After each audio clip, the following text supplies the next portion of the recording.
I was 12 years old when I began to realize that my normal, being abused in my household, was actually abuse.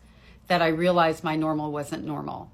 I went to boarding school and I was there for the entire school year, but for a weekend here and there. And like on those weekends, most of the time I wouldn't have that much interaction with my mother. Most of the time she wasn't even around. And my contact with her was pretty limited to a phone call a week, which of course I dreaded. But compared to living with her, it was nothing. Living in boarding school, life was stable. I wasn't walking through like minefields. I wasn't worried about somebody hurting me. Like I was actually able to settle down into a pretty peaceful life.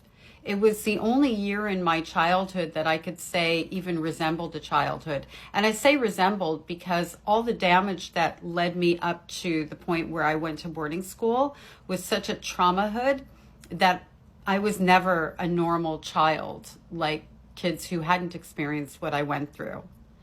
When boarding school ended and my mother, of course, wasn't going to send me back because I was thriving and I was happy there, I ran away from home. I couldn't go backwards and ended up living on the streets from 13 until I got myself off the streets.